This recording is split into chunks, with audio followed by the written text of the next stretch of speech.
Hi everyone, I'm here for Real Housewives of Atlanta Season 9 Episode 6. But before we get into this review, I would like you to go ahead and thumbs up this video and subscribe. So let's get started. We starting off with Sheree. She's showing up to her office and paparazzi are there waiting for her. And I'm like, they just letting people in after y'all had this bomb scare. Okay, this is what we're doing. Okay. So she gets to telling us how nobody was ever in any threat. No, this was a client that she worked with. He was a rapper from the 90s. I couldn't tell you a song that he wrote, but he was a rapper from the 90s. He had a little trouble with the law, went to jail, but he's trying to make his life better. You know, he's into music. And he was dropping off some music that was the bomb and not a bomb. And the conservative people that she works for got scared and called the police. And he was being racially profiled. Really? He was racially profiled? Like, who goes around saying the bomb anymore? I want to know that. Why is he dropping off his music at your office instead of a record label? Why is that? Now, I know I'm probably wrong from saying this, but it seems to me the case of him and PHAEDRA kind of worked together. She tried to get him out on some situations. Things didn't go too well and now he's mad. But she can't tell on him because what they was up to wasn't no good. Does that sound about right? That now he's like, okay, I'm a risk going to jail or killing myself because I want to get back at you because you done did this to me. Maybe I'm wrong. He may have been leaving some bomb music and not a bomb. But I just don't believe this. Oh, he is being racially profiled because I work with some conservative people. He had no bomb on him, just some bomb music. Really? Is that what you're telling us?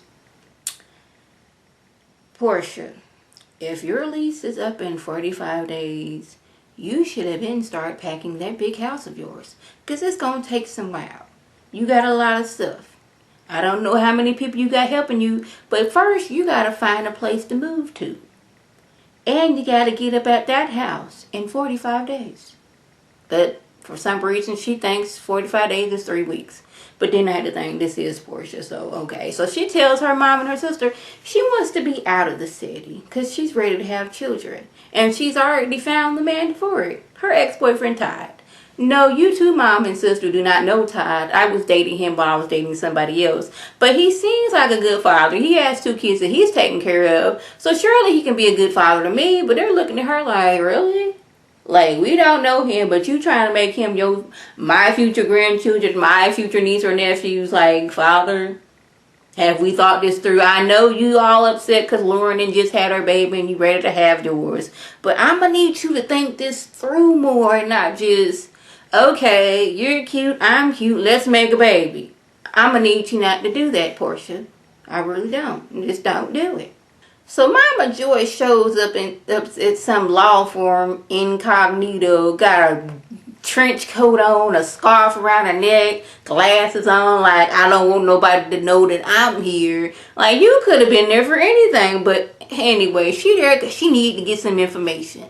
Because she remembered when old boy, I think it was Don Juan or somebody at Candy's office was saying how if your husband or wife is in jail and they done did some crime, they're going to be there for 2 years, you can get a divorce. But she wants to verify this because y'all know she can't stand PHAEDRA right now because she think PHAEDRA's after Candy. And you don't mess with Mama Joy's grandkids, Candy's money, or Candy. So she wanted to get some information. And the lawyer basically tells her, no, if you want to get a divorce, somebody in jail can't help you.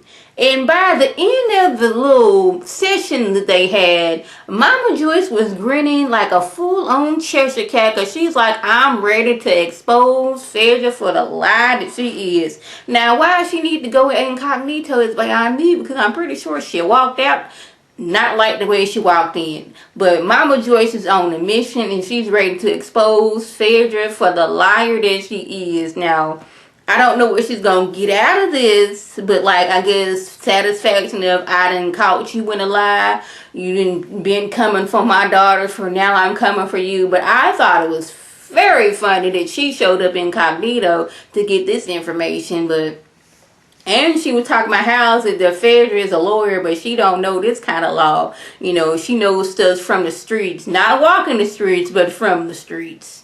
This is what I'm going to call a shade fest. Because Candy, she gets all the ladies together to sample some of the food from the OG restaurant. It's not together yet. They are still behind. She is still on top. Like, look here.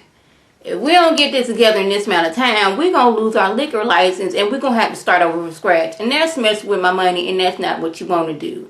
I got money and I want to keep it that way. I don't want to have to go through this process again. So she has all the ladies come out and sample the food. And this is when Sheree takes her time to like, Mama Joyce, you looking so fabulous. Yes, I recently had my hair cut like yours. But Kenya over there said that my wig looked like a tired Mama Joyce wig. What do you think about that? She didn't say that, but she might as well. And Kenya was like, hold up, that's what you're not going to do. I didn't say that. But you know, Bravo, they like to roll that beautiful bean footage and you know, get you in a lie. She's like, it wasn't like that. You know, Mama Joyce was like, look here, girl, this ain't what you want. You know, I'm a fighter from way back. I can fight you with my mouth. And I can fight you with my hands. Which one you want? You wish you looked like this at age 60. You better tell somebody. And then they was like, okay, when is PHAEDRA gonna come? But she already got a little bit happy that Candy said, yeah, PHAEDRA's gonna come. So when PHAEDRA does come, you know, Mama Joyce tries to pull PHAEDRA to the side. But Candy, she didn't already peep Mama Joyce and her shadiness. She's like, oh, PHAEDRA, I'm so sorry to hear that you still, you know, married to Apollo. I'm so sorry about that. But this is when Candy's like, we're going to squash that and we're going to eat. When Mama Joyce like, okay, you going to do that? Well, since I couldn't be shady to her in private, I'm going to do it from the whole table. And this is where I had to read my notes because I wanted to read it word for word. That man talking about he showed up, he was tired of your mess, and he was going to blow you the boop up. And she said it again. And PHAEDRA was like, oh, no, it was nothing like that. You know, the Secret Service, not the Secret Services, but, you know, the FBI and all that. They found that it was not true. You know, this is another one of those, a black man being profiled. This is Black Lives Matter. This is Candace like, look here, this is what you're not going to do. You're not going to use you almost getting blown up and pull the Black Lives Matter into it. This was not a Black Lives Matter. This was a man who showed up in your office because of something that went down. And you asked for bodyguards because you was scared. So don't bring the Black Lives Matter into this now, baby, because this ain't what it was. And that's just when Sheree decides, let me be messy yet again. Candy, have you heard anything from Block? What's he up to now? Oh, really? Portia, did Block talk about Riley when y'all was going together? Now, this just made Kenya all the way happy. Like, oh, this is another man that Portia had been with. But, like, truthfully, how many men had Portia been with? She was with her husband. That was a husband. She was with, was it that young boy last year? Yeah, last year. And she was with that little light-skinned dude that they had met somewhere. That's and Block. Like, that's 3 people and 4 people that Portia's been with. Like, they make it seem like every episode Portia got a, well, can you make it seem like every episode Portia got a new man on her arm? But like, Portia's like, I know you didn't just try to bring me into this. Ain't got nothing to do with me. And even Candy was like that, but she let it be known, I did not sleep with Block, but he did make it seem like he was taking care of Riley when he isn't. But why he trying to get cussy? Riley, well, 14 years old now. She gonna be off to college in 4 years, and you ready to co-parent now? Bye. So Matt has been cutting up again. This time he showed up at like 2 o'clock in the morning. He was drunk. And since he couldn't get in Kenya's garage because she took away her garage door opener, he decides to break out the window. So now she's upset. She was talking to the producer, but they, you know, like, you may be off and we can't see you, but we still got your mic on. We're going to record you. She's saying how she loves him, but like, she can't do this no more. He calls and comes over, but now he mad. Like, look here, you told me that this crew was gone, and clearly they are not gone, so what's good? And he was like, you know what? I was going to stay at my hotel in California, but you sending me all these sweet texts talking about some, you miss me and everything is going to be good. And like, you come and bring me into this. And this is when he's going on. I guess he's like, I'm just going to let it all out now. I may have broke a few windows and bust out a few doors, but why did I do that? Because you be disrespectful and you be poking at me all the time, and this goes on for months and months on end, and then when I can't take it no more, instead of hitting your tail, I decide to hit the wall. I love you and I want to be with you, but you a lot, Kenya. You a lot. He didn't say those exact words, but I'm paraphrasing like now, like, you got me on here looking like this. This is what you did. We were supposed to be talking along, but now you got this camera crew. You got a producer. You got the sound man. You got the boom band. You got like 3-4 interns over here. It's supposed to be me and you. And it ain't me and you. That's basically what I got out of that. And I'm like, Kenya, you need to get on with your life and get rid of Matt. Because Matt, like, he be going off. I don't know if you wrong or he wrong. Either way, y'all don't need to be together. If he's busting out windows, busting out doors, ruining your house and doing all this other stuff, he needed to stay still in California, and you need to just find you somebody else. That's all I got to say about it. So what else happened? I think that was the gist that went on. If I left anything out, by all means, leave a comment or a video response.